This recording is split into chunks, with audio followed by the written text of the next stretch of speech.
Hey, welcome back. We are going to make some elderflower cordial. I've got some water heating up, and my darn sugar bag here ripped all to heck. But we need to put 4 cups of raw cane sugar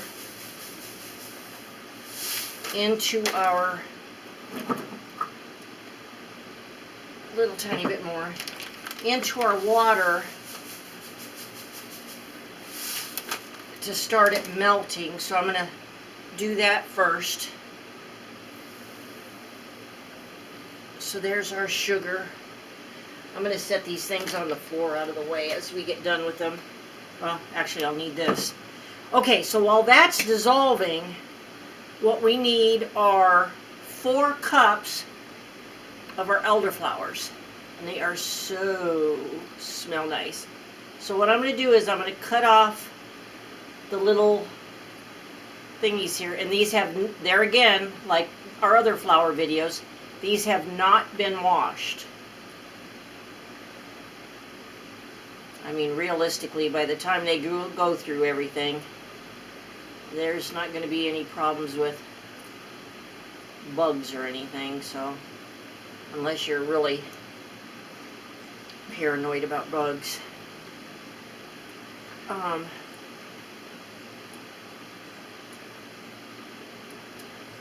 I'm going to cut all these off, and we need 4 cups of these. Oh, by the way, I had 8 cups of water in the pot here already for that to dissolve. So every now and then I'm going to stir it a little bit with my whisk and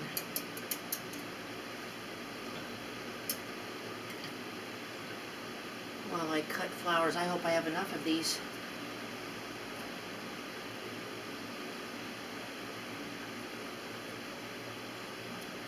I mean, I probably could just put the whole stem in there, because what you'll do eventually anyway is this is all going to soak on these, so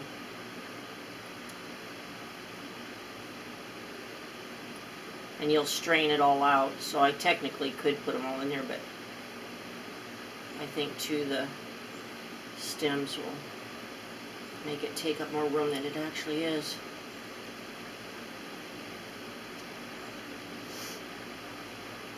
They smell so nice. There's a lot of things that you can make on this. You know, I've been watching the BBC British cooking shows, the family ones, where they're not even, you know, they're not professional chefs by any stretch of the imagination. And it's amazing to me how many of them use elderflower syrups and cordials in a lot of the dishes they make. It's really interesting, because I think over here it's not that well known.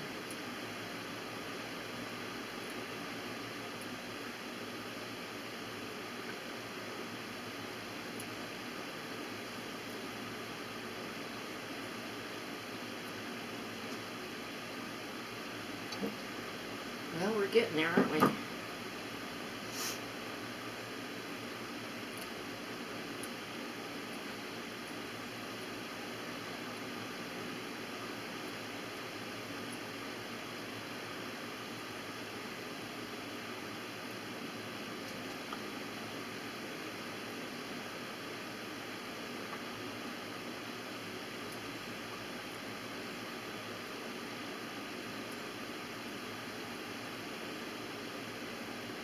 Kind of easier if you hold it up like this, then you can see all the little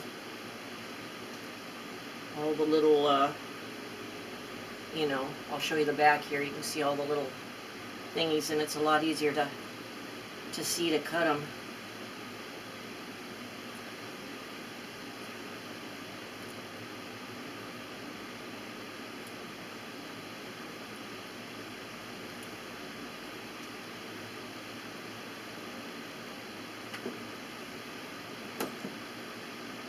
You know what, I'm going to do this big one, and then that should be enough.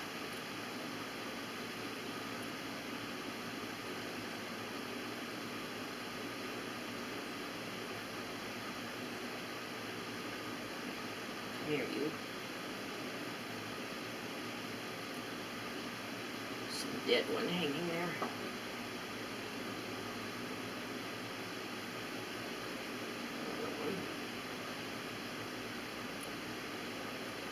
Oops. Come here.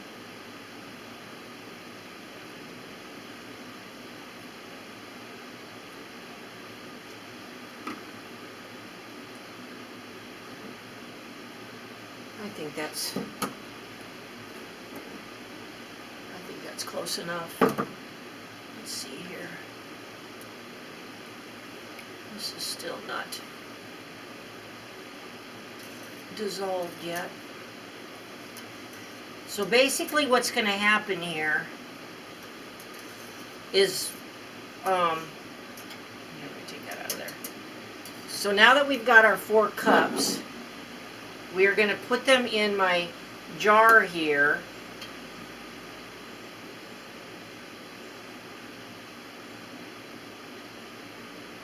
Like so.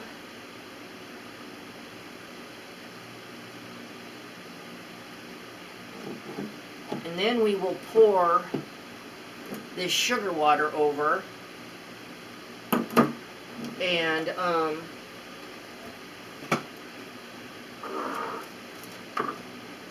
put all this extra stuff down here out of the way. Yeah, I don't need that anymore either. We'll put the sugar water over, and then we've got some organic lemon juice that we'll pour in after the sugar water, and then we'll kind of shake it up, and then we'll put a cheesecloth over the top with a band, and then we'll let it sit. And then in the morning, we'll either shake it or stir it. So every 12 hours, you shake it or stir it, and after 48 hours, you taste a little bit and see if it's zingy enough for you. Because what is happening is, it's basically fermenting. And the more fermented you want, I guess, is the longer you leave it in there. Some people leave it in there 5 to 7 days to get it to where they want it to be. So it's totally up to you. And then once it tastes the way you want it to taste, then you just, yeah, this is finally starting to get somewhere. Then you take your, well, actually all you can do is just then pour it into another jar, because now your cheesecloth is going to filter all these guys out. And then when you get all that liquid out, then you can squeeze any others out of the things here, and then you can either throw these away or put them out in your compost or whatever, and then you put it in the fridge, and it'll stay good in the fridge for months. Well, actually, there is still quite a bit of sugar still in there. I think I'll stir it a little bit and see if that'll make it, because you don't want this terribly hot. You don't want it boiling or anything like that. You just want the sugar melted is all you want.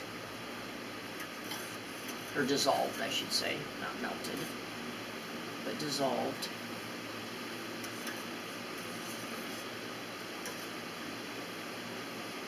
It's kind of like doing a sourdough starter or something like that. You know, it's, or if you're already into making wine and beer, it's all that kind of fermentation practice is what you're looking for.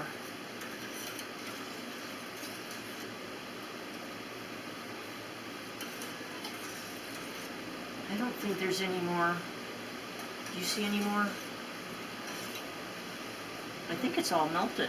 Yeah. They're all dissolved. Okay, so now I better stand up to do this part so I don't spill everywhere. Let me shut that off.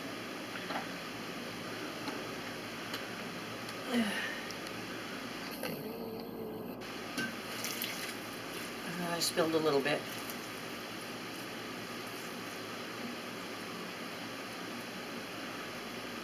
I still could have used some. Yeah, it's still got sugar in there, darn it. Shut it off. Okay, so then we need to pour our, I couldn't find my 3/4 cup, so here's a quarter. Whoa, I think this jar's not going to be big enough after all for this. Here I thought it would be big enough. A 1/2 gallon.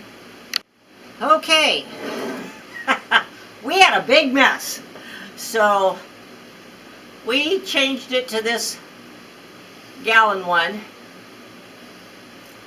So, in future, use a gallon jar. Goodness.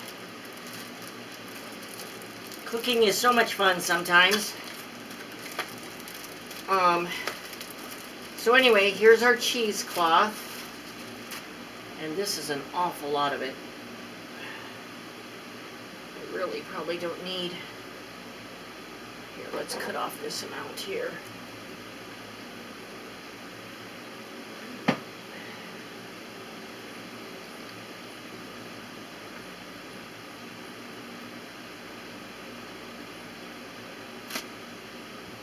Okay, let's put this over.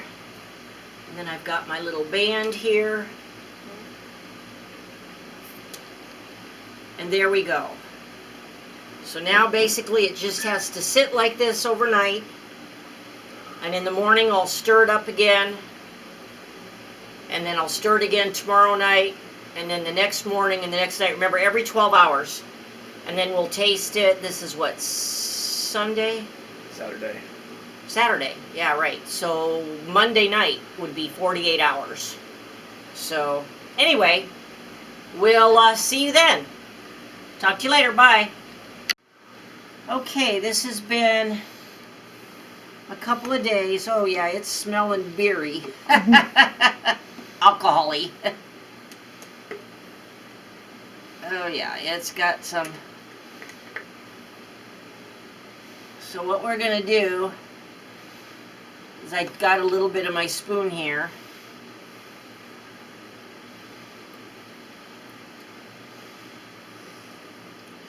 That's actually pretty tasty.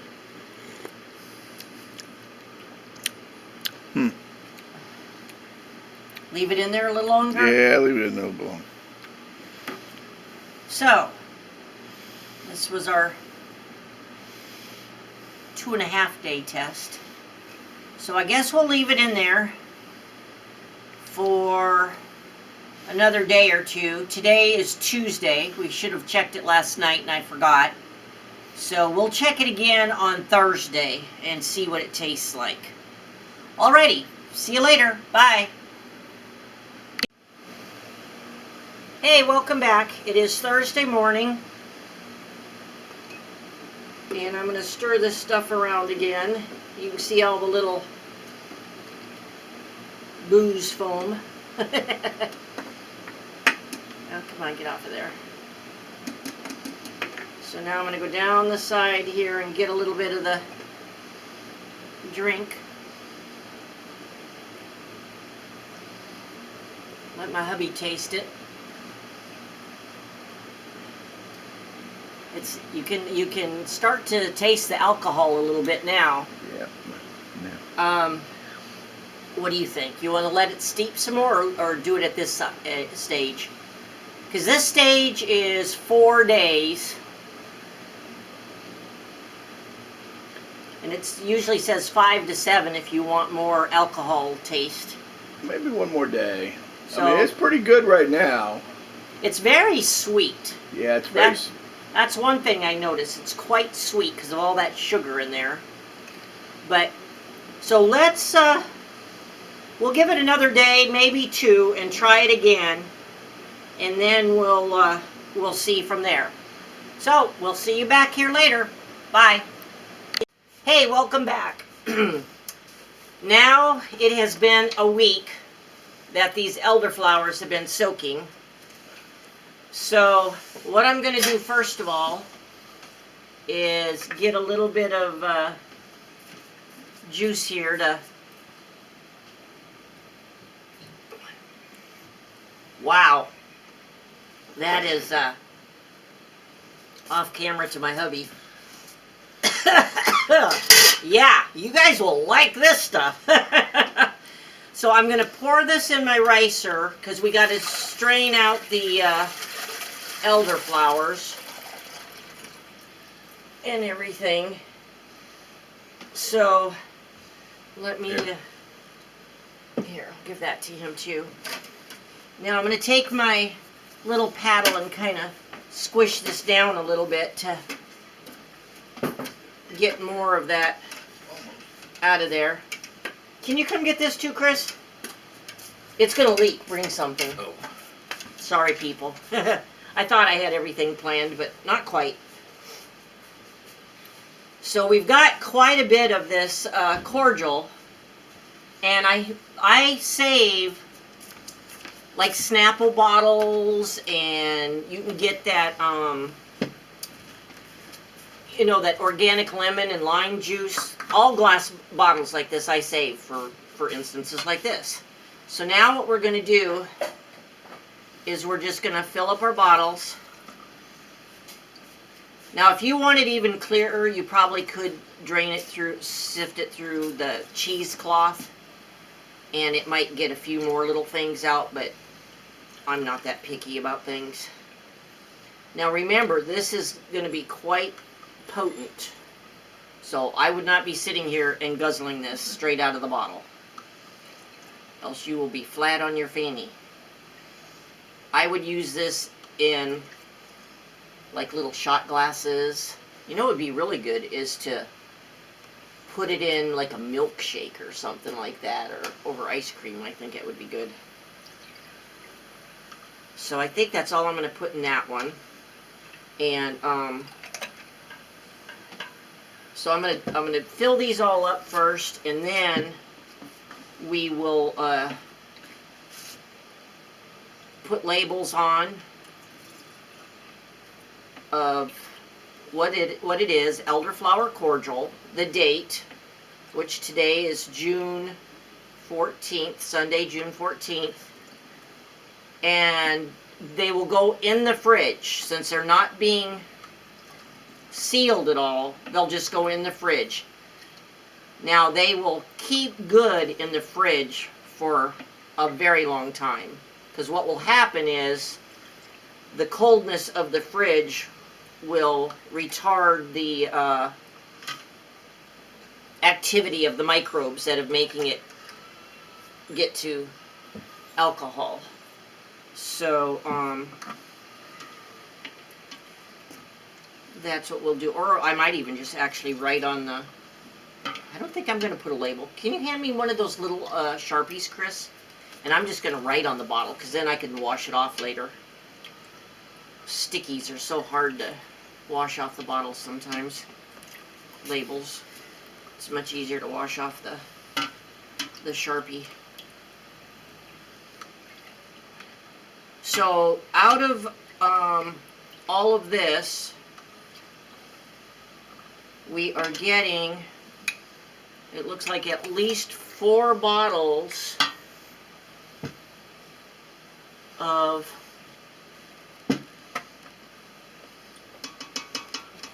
let me put that there, and then this I'm just going to pour in, and hopefully it'll, thank you. Well, we might get more than, yep, we're going to get more than 4 bottles. Good thing I got 5 bottles ready.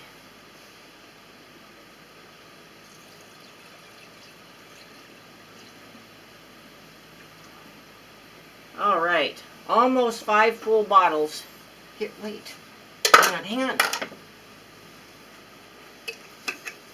So what I'm going to do is I'm going to put 6, 15, 20, and then elderflower